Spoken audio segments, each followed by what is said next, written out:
നമസ്കാരം. പുരുഷന്മാർ ഇത്രത്തോളം മണ്ടന്മാരാകരുത് എന്നുള്ളതാണ് എൻ്റെ അഭിപ്രായം. ഇന്നലെ വന്നൊരു ന്യൂസാണ്. ആ ന്യൂസ്, വീട്ടിൽ ആരുമില്ല, ഒരു സർപ്രൈസ് തരാമെന്ന് പറഞ്ഞ് വിളിച്ചു വരുത്തി കാമുകന്റെ കൈയും കാലും കണ്ണും കെട്ടിയിട്ട ശേഷം പെട്രോൾ ഒഴിച്ചു കത്തിച്ചു. ഇത് നടന്നത് ബാംഗ്ലൂരാണ്. ബാംഗ്ലൂർ ഒരുമിച്ച് വർക്ക് ചെയ്യുന്ന ഒരു പെൺകുട്ടി തൻ്റെ കാമുകന് വീട്ടിൽ വിളിച്ചു വരുത്തി ഒരു സർപ്രൈസ് തരാം, വീട്ടിൽ ആരുമില്ല എന്ന് പറഞ്ഞ് വിളിച്ചു വരുത്തി കൈയും കാലും കെട്ടിയിട്ട് പെട്രോൾ ഒഴിച്ച് കത്തിച്ചു എന്നുള്ള ഒരു ദാരുണമായിട്ടുള്ളൊരു കൊലപാതകത്തിൻ്റെ കഥയാണ്. നമ്മളൊന്ന് ആലോചിച്ച് നോക്കണം. പുരുഷന്മാർ ഒരു പെൺകുട്ടി വിളിച്ചു കഴിഞ്ഞാൽ കണ്ണുമടച്ച് ചെന്നങ്ങ് കയറിക്കൊടുക്കുകയാണ്. വെറും എന്തിനാണെന്ന് നമുക്കറിയാമല്ലോ. ഇപ്പോൾ പബ്ലിക്കായിട്ട് എല്ലാവരും പറയുന്നുണ്ട്, പെൺകുട്ടികൾ തന്നെ പറയുന്നത് തന്നെയാണ്, ഒരു കളിക്ക് വേണ്ടി, അല്ലേ? ഇതൊന്നും വേണ്ട എന്നൊന്നും ഞാൻ പറയുന്നില്ല. നിങ്ങൾ പരസ്പരം അതൊക്കെ നിങ്ങളുടെ മൗലിക അവകാശമാണ്. പക്ഷേ കുറച്ചുകൂടി ആലോചിച്ച് ചിന്തിച്ച് മണ്ടന്മാരാകാതെ പുരുഷന്മാർ പ്രവർത്തിക്കണം എന്നുള്ളതാണ് എൻ്റെ അഭിപ്രായം. ഇന്നലെ ഞാൻ ഈ ഒരു പോസ്റ്റ് നമ്മുടെ പേജിലിട്ടപ്പോൾ ഇവിടെ നോക്കെ ആരൊക്കെ ചോദിക്കുന്നുണ്ടായിരുന്നു, അത് ബാംഗ്ലൂർ അല്ലേ? ബാംഗ്ലൂർ എന്ന് പറഞ്ഞാൽ ഉഗാണ്ട എന്നല്ല, അത് ഇന്ത്യയിലാണ്. നമ്മളൊക്കെ ഇന്ത്യൻ പൗരന്മാരുമാണ്. അപ്പോൾ ഈ കേരളത്തിൽ ഇത് സംഭവിക്കാൻ വലിയ താമസമൊന്നും വേണ്ട. ഓൾറെഡി എത്രയോ ഒക്കെ സംഭവിച്ചിരിക്കാം, നമ്മളൊരു പക്ഷേ അറിയാത്തതായിരിക്കാം. കാര്യം സ്ത്രീകൾ പ്രതികളായിട്ടുള്ള കേസുകൾ ഒരുപാട് വളച്ചൊടിച്ച് മാറ്റുന്നുണ്ട്, അവരെ വെറുതെ വിടുന്നുണ്ട്. അപ്പോൾ അങ്ങനെ നോക്കുമ്പോൾ ഇതുപോലുള്ള കേസുകൾ വന്നില്ല എന്ന് നമുക്ക് പറയാൻ പറ്റില്ലല്ലോ.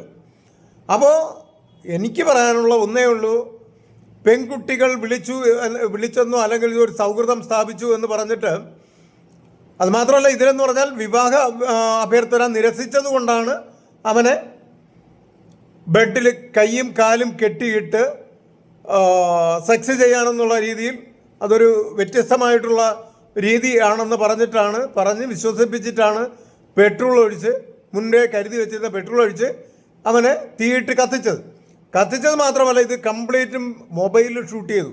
ഈ പെൺകുട്ടി മൊബൈലിൽ ഷൂട്ട് ചെയ്തുകൊണ്ടാണ് അത് കൂടുതൽ തെളിവോട് കൂടിയിട്ട് എടുക്കാൻ പറ്റിയത്. ആദ്യമൊക്കെ കള്ളം പറഞ്ഞു, പിന്നീട് അത് സത്യം പറയേണ്ടി വന്നു, കുറ്റം സമ്മതിക്കേണ്ടി വന്നു. അപ്പോൾ ഞാൻ വീണ്ടും പറയുന്നു, പുരുഷന്മാർ ചെന്ന് കയറിക്കൊടുക്കരുത്. പെണ്ണ് വിളിച്ചു എന്നുള്ള ഒരു എന്താ പറയുക, എത്ര വലിയ പ്രണയം ആയിക്കോട്ടെ, എത്ര വലിയ സ്നേഹം ആയിക്കോട്ടെ, നമ്മൾ കാണിക്കുന്നതിൻ്റെ ഒരു അംശം സ്നേഹം പോലും ഒരു പെണ്ണിനും ഇന്നില്ല. അതാദ്യം മനസ്സിലാക്കൂ. ഒന്നിലധികം പുരുഷന്മാരുമായിട്ട് ഒരേ സമയം പ്രണയത്തിലും ശാരീരിക ബന്ധത്തിലും ഏർപ്പെടുന്നവരാണ് സ്ത്രീകളിൽ വലിയൊരു ഭാവം. ഈ കാലഘട്ടം അതാ പൊയ്ക്കൊണ്ടിരിക്കുന്നത്. അത് കുറച്ചൊന്ന് മനസ്സിലാക്കണം എല്ലാവരും. ഈ ആത്മാർത്ഥ പ്രണയത്തിന് വേണ്ടിയിട്ട് ഓടിച്ചെന്ന് കയറി കൊടുക്കരുത്. നിങ്ങൾക്കൊക്കെ 8ന്റെ പണി കിട്ടും, പറഞ്ഞില്ല എന്ന് വേണ്ട. അപ്പോൾ ചിന്തിക്കുക, സൂക്ഷിക്കുക. അടുത്ത എൻ്റെ വീഡിയോ എന്ന് പറഞ്ഞാൽ, രാഹുൽ ഈശ്വറിന് ഒരു പോക്സോ കേസ് പ്രതി നമ്മുടെ സംഘടനയിൽ ഉണ്ടായിരുന്നു, ഞാൻ ഒരുപാട് സഹായിച്ചിട്ടുള്ള ഒരു പോക്സോ കേസ് പ്രതി കുറച്ച് സംഭവങ്ങൾ അയച്ചു കൊടുത്തു. അത് എനിക്കിപ്പോൾ നമ്മുടെ മുകേഷ് നായർ ബായി എനിക്ക് അയച്ചു തന്നു. അങ്ങനെ ഞാൻ അതിനെക്കുറിച്ചുള്ളൊരു വിശദമായിട്ടൊരു വീഡിയോ ആണ് വരുന്നത്. ഞാൻ ആ പോക്സോ കേസ് പ്രതിയുടെ രീതികൾ എന്താണെന്നുള്ളത്. അപ്പോൾ എല്ലാവരും ഈ വീഡിയോ ഷെയർ ചെയ്യാം, നമ്മുടെ പേജ് ഫോളോ ചെയ്യാം, മെമ്പർഷിപ്പ് എടുത്ത് നമ്മുടെ കൂടെ പ്രവർത്തിക്കാൻ തയ്യാറാക്കും. ഒത്തിരി പേര് മുൻകാലങ്ങളിലുള്ള അനുഭവം വെച്ചിട്ടാണ് ഞാൻ മെമ്പർഷിപ്പ് എടുക്കാത്ത ആരുടെയും കാര്യത്തിൽ ഇടപെടില്ല. എനിക്ക് പ്രത്യേകിച്ച് ഞാൻ വേറൊരു കാര്യം പറയാം. നിങ്ങളുടെ ഏതൊരു പ്രശ്നവും അത് കേൾക്കുമ്പം തന്നെ അതിന് പരിഹാരം കാണുവാൻ ഇപ്പോൾ നമ്മുടെ രാഹുൽ ഈശ്വർ മറ്റുള്ളവരെല്ലാം പറയുന്ന നിയമം ഇല്ല എന്നുള്ളത്. ഉള്ള നിയമത്തിൽ കാര്യങ്ങൾ വിജയിപ്പിക്കാൻ കഴിയും. സ്വന്തമായിട്ട് വിജയിപ്പിച്ച് കഴിഞ്ഞ ഒരാൾ തന്നെയാണ് ഈ പറയുന്നത്. ഞാൻ ഇടപെട്ടിട്ടുള്ള കേസുകളിൽ ബഹുഭൂരിപക്ഷവും, 1-2 കേസുകൾ ഒഴിച്ചാൽ ബാക്കി എല്ലാം വിജയത്തിൻ്റെ പാതയിൽ തന്നെ ഉണ്ടായിട്ടുള്ളത്. 1-2 എന്തുകൊണ്ട് വിജയിക്കാത്തതെന്ന് ചോദിച്ചാൽ ഞാൻ പറയുന്നത് കേൾക്കുന്നില്ല, അതുകൊണ്ടാണ്. മനസ്സിലായില്ലേ? ഞാൻ പറയുന്നത് കൂടി അവർ കേൾക്കുകയാണെങ്കിൽ തീർച്ചയായിട്ടും ആ കേസും വിജയിപ്പിക്കാൻ നമുക്കറിയാം.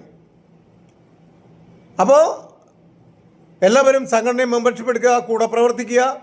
അതിനുശേഷം നിങ്ങളുടെ ആവശ്യങ്ങൾ തീർച്ചയായിട്ടും നടത്തി തരും. അത് എത്ര വലിയ ബുദ്ധിമുട്ടെന്ന് പറഞ്ഞാലും അത് നമ്മൾ ക്ലിയർ ചെയ്ത് തന്നിരിക്കും.